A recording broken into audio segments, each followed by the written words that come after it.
Gracias. Buenas noches. Bienvenidos. Welcome to the Cinco de Mayo at the White House.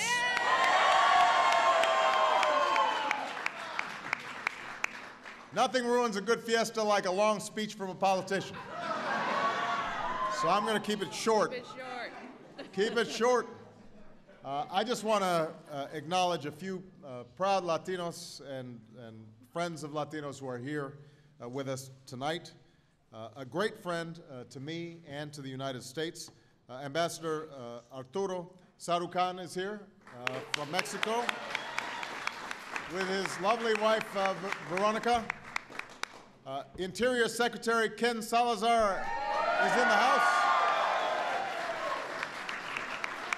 Labor Secretary Hilda Solis is here.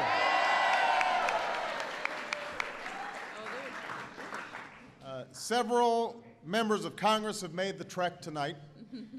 And everybody, please join me in wishing a feliz cumpleaños to the chairman of the Congressional Hispanic Caucus, Charlie Gonzalez.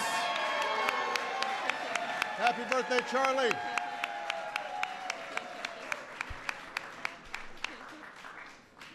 We are also joined by Hispanic Americans serving at every level of my administration, some who've contributed to a new website that we launched this week, whitehouse.gov/Hispanic. So check out the website. And welcome to all of you who are serving on the commission to explore the creation of a new national museum of the American Latino. So, today they presented me with their final report to Congress, and I'm grateful for their hard work, and hopefully we will see that museum become a reality. So we're very grateful to them. Finally, I want to thank my band, the United States Marine Band.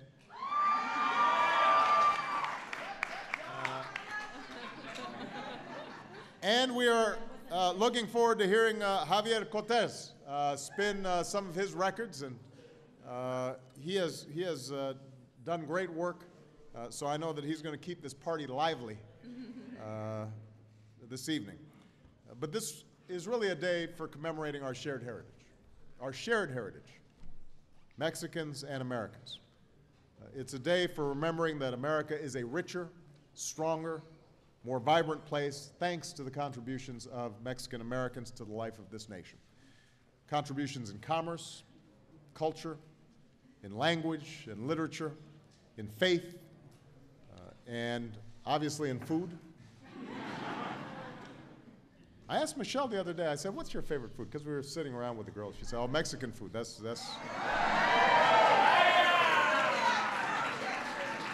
You do not want to be between Michelle and tamale.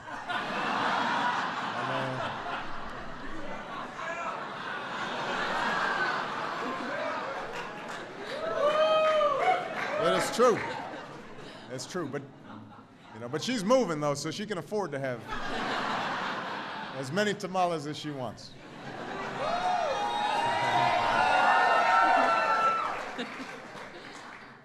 It is also a day for honoring the service of the many Mexican Americans who serve proudly in our country's uniform, and we are grateful to them.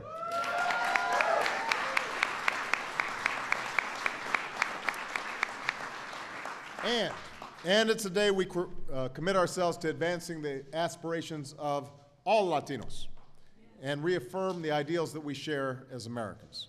That means improving the education that we provide to our children, strengthening the social safety net that we build for our seniors and the poor and the sick, living up to our values as a nation of immigrants that built this country into the economic powerhouse that it is and the beacon of hope that it is around the world.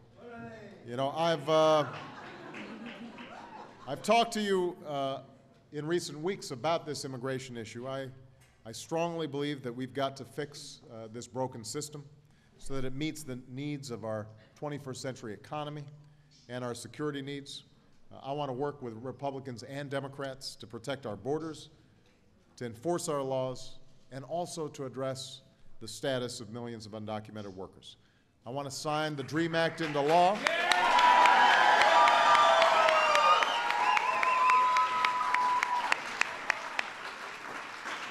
This is not going to be easy. It's going to require bipartisan support. I'm going to need your help.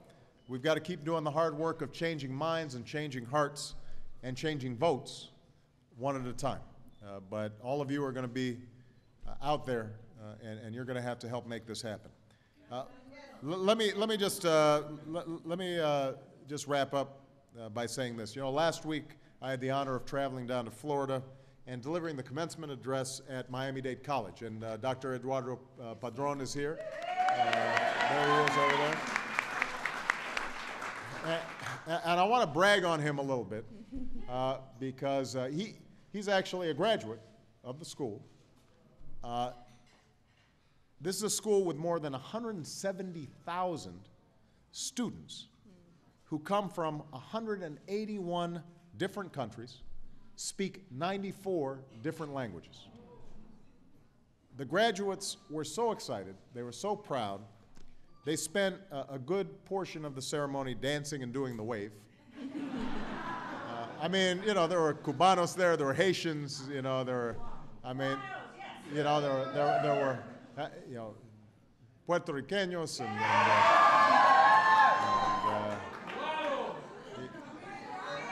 I mean, everybody was there.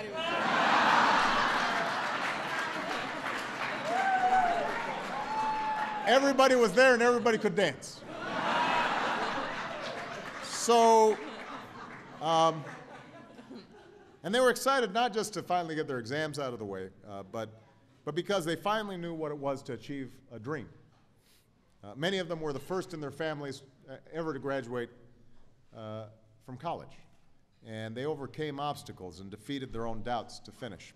And a lot of their parents, you know, they're crying and, you know, they could only dream of such a day as was happening there. And by the way, Miami-Dade is rated one of the top community colleges in the nation. And as the ceremony, the formal ceremony finally began, the dancing quieted down a little bit.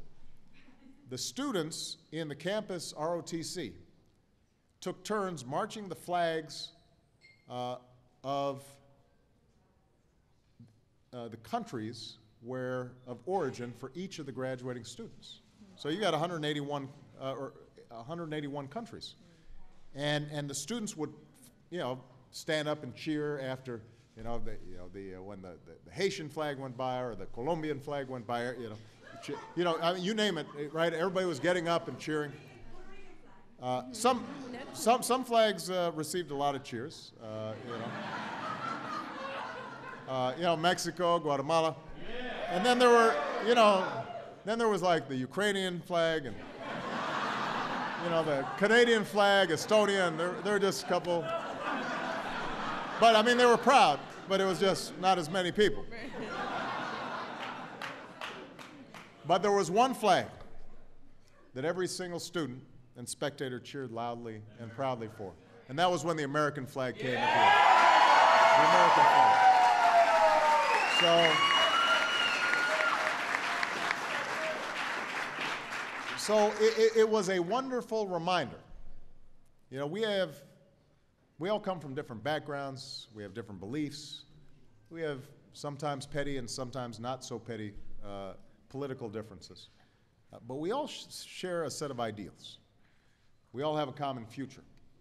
We're the heirs to mothers and fathers and grandparents, great-grandparents who struggled and sacrificed to forge and realize the American dream.